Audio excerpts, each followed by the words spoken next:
And he has advised everyone, including the President of the United States, and that's been some of the ongoing discussions over the past 72 hours about drawing a line in the sand and stopping negotiating with these Republicans who don't care about working people and taking a hard line tomorrow night when we talk about jobs. That's where he's at. He's out there doing his job. Okay, Fred Jaguar, comment on President Hoffa's attendance, non-attendance. Well, in May of 2010, I sent Hoffa a letter telling him I was going to run against him for the general presidency. And in my letter, I told him that I wanted to debate him in front of each joint council throughout the United States and Canada. He declined. He ran. He didn't want to debate. In the same letter, I asked him to debate me before the delegates at the convention would vote on the candidates for general presidency, general secretary treasurer, and vice presidents. Again, he ran, just like he's running from the membership. He should be here tonight. He's always got an excuse to run from the membership. You can't lead when you hide, and doing nothing is not the answer. Okay, Sandy Pope. First, for the record, Hoffa turned down being at this appearance months ago, so he didn't know that this was cooking with Fox. And by the way, with Fox, a lot of our members and a lot of working people watch that news station, and I've been on there defending the unions and defending the Teamsters every time I get the opportunity, and that's where I think we need to be. So he's just chicken. That's all there is to it. He can't do anything that's not prepared. Our next question comes from Ryan Grimm, and it goes to Fred Jaguar. So earlier tonight, you criticized President Hoffa for his failure to organize more of the car haul industry. But one of the members of your slate, Fred Zuckerman, has been the director of that since about 2005 or so. Mm-hmm. Shouldn't a lot of the responsibility fall on him as well? And absolutely, and Fred Zuckerman did a great job with this past agreement, but the truth be told, Hoffa and his outside consultants tried to put roadblocks in front of Fred Zuckerman trying to negotiate a national car haul agreement. And let me explain why. Bob King, the president of the UAW, went with Fred Zuckerman to Japan to protest the outsourcing of the car haul jobs. Fred Zuckerman and Bob King worked hand in hand. Jim Hoffa took that authority away from Fred Zuckerman. Can you imagine a general president saying, you can't talk to the president of UAW anymore when we're trying to negotiate a master agreement for our car haul members? I mean, we were really down to like 40% in that industry. Fred Zuckerman, because of his tireless efforts, raised that industry back up to over 60-some% working today. And Jim Hoffa tried to put the roadblock in. Go on my website and see Fred Zuckerman's letter to the general president telling him, why are you stopping me from getting help from the UAW so our members can get a good contract and secure them and their dependents with a good agreement? And Hoffa refused to answer him. They wanted him to write out the questions and they would present them to Bob King. Well, I told Fred he should have booted him in the ass. You don't have to take that. You're there for the membership, not Jim Hoffa. But they played politics with it, and that's wrong. The members deserve better, and that's what I'm going to do when I'm elected general president. Thank you. Okay, Sandy Pope on car haul, or?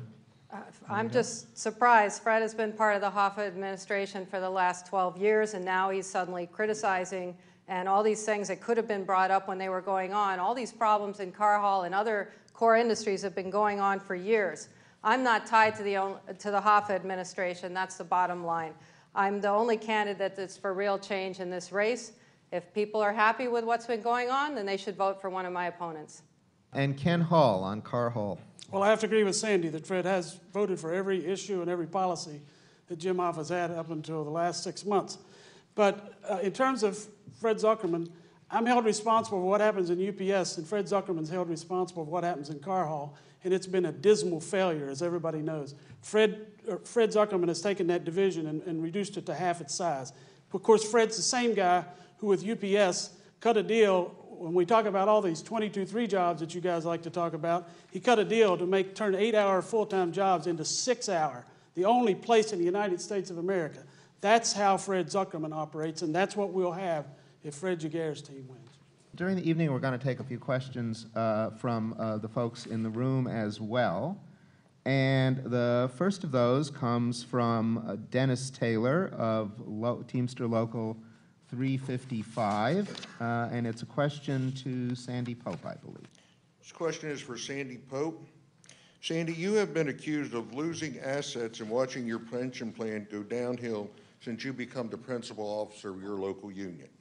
Is it true, isn't it true, your pension is in the critical zone and that a majority of your members lost early retirement benefits? It's true that my pension is in the critical zone, like many of the pensions in the Teamsters, including the Central States Fund. My members, I fought hard to maintain the early retirement, and what I did was I got an agreement with the employer trustees that if you were within 5 years of retiring, that you would still keep your 25 and out benefit. And I have since bargained record increases for our pension fund with a blank check each year from my biggest employer. Okay. Ken Hall, you want to respond to that? Well, first of all, let's make sure the record's clear. This agreement that you reached meant that about 40 members out of 500 and some were protected with their 25 and 30 and out benefits. The rest lost their benefits. And, you know, it's just more of the same of nobody, you two don't want to take a responsibility for anything. I have a pension fund that's 3 times your size, and it's in the green zone. It's been in the green zone, and that's the kind of financial leadership that you're going to find with the Hoffa Hall team, as opposed to the dismal record of both of our opponents here tonight concerning pension. And Fred Jaguar. Well, you know, I'm not a follower of Sandy's pension fund and her local union. I run one of the biggest multi-employer funds in the country, Central States, and Ken Hall at UPS out of Central States pension fund with Jim Hoffa, but he didn't let UPS out of his fund. That's why he's boasting about it being in a green zone. I lost 40% of my revenue because I lost 45,000 participants. And I've had since that date, 192 since April of 08 have left Central States pension fund because of their action. So if they're going to take shots across the bow, get your facts straight. People are out there suffering and they're hurting. And it's not even funny because they work their whole lives for their pension. And when Hoffa leaves them on the street fighting for their pension, it's a dirty shame. Next question comes from Ryan, and it goes to Sandy Pope. Sure. Sandy, you said in a recent interview that if elected, you would lease out the Teamster building here in Washington. Could you elaborate on that? What's the strategy I and didn't thinking behind exactly that? say that. I said that I felt that we should spend a lot more time out in the field and out of Washington, and that's what I believe. The minute that I get elected, I'm going to set up Teamster Power tours. We're going to go out there and we're going to set up conferences and meetings with the members to hear what they have to say and get their ideas with the local officers all around the country. The president of this union should be out in the field with the members, because if Hoffa had been out there, he'd be hearing how upset people are at UPS and in freight and in waste and in grocery industry and all across and the public employees out there. He's out there making speeches, while what we have to do is listen and bring people together, bring the locals together to fight against our common enemies, which are the corporations right now that are just greedy beyond belief, and they're trying to bring us to our knees. And we really have to fight, but we can't do it if we don't organize the members, if we don't listen, if we don't involve them.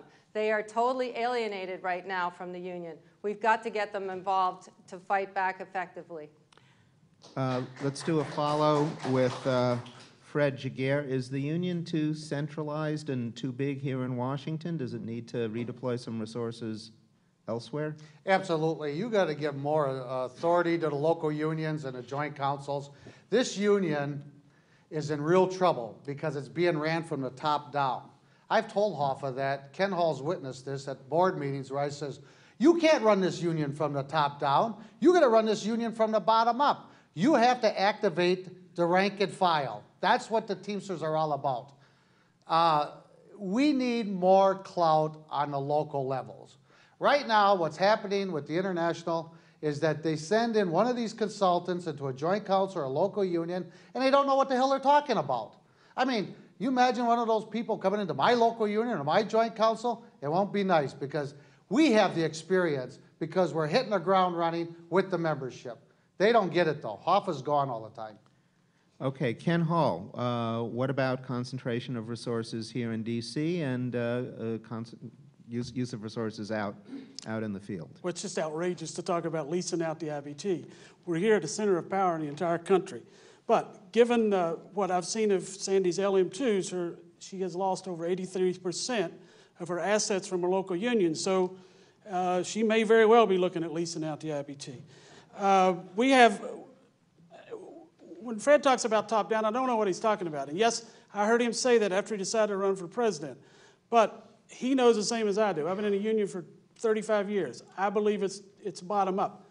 But Fred didn't complain about that for all the years he's been on the board until he decided to run for general president. And last but not least, Fred, please stop calling Central States your fund. I lost 40% of my revenues. You lost 40% of our members' revenues. And by the way, that plan was in a red to start with. Okay, thank you. The next question goes to Ken Hall, and it comes from me. Teamster mechanics at United Airlines relatively recently rejected the contract that the Teamster bargainers had bargained with the company. Why did that happen, and does that confirm the contention of the other two candidates here tonight that the Hoffa administration has been conceding too much in bargaining generally with UPS and other companies? Well, first of all, we lost that election. There's 14,000 people involved in that election, and we lost by 300. And the real reason we lost is because the two opponents, who were both running a TDU campaign, put literature out that the machine is used to go after us. No, I understand that, but before that, in June, a unit you already had at United Airlines, the mechanics, voted down a contract that was been negotiated and been proposed. So the question is, is that reflective of some failure on the part of the Hoffa administration, and does it reflect a broader discontent with the contracts the union's been getting over the last several years? No, I don't think so. I mean, I think it's always possible to have a contract that's not ratified. That's happened for as many years as I've been here. I mean, there's been times when the national contracts, both freight and UPS, have been rejected. We have one of the highest percentages of ratification. For example, at UPS Freight, that I hear a lot of criticism from our opponents, that group represented, they ratified it by 92%. So there was an issue that perhaps there was some difference of opinion as to what the priority was, and it's something that we'll go back and address. But it's not something out of the ordinary for a contract to get turned down. Okay.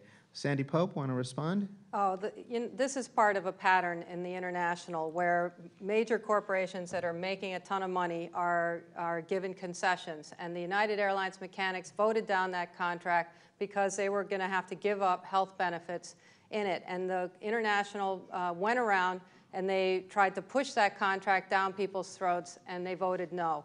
And by the way, on the other vote in the airline division, that had to do with the fact that this union agreed to subcontracting in the contract. Has nothing to do with anybody's campaign literature.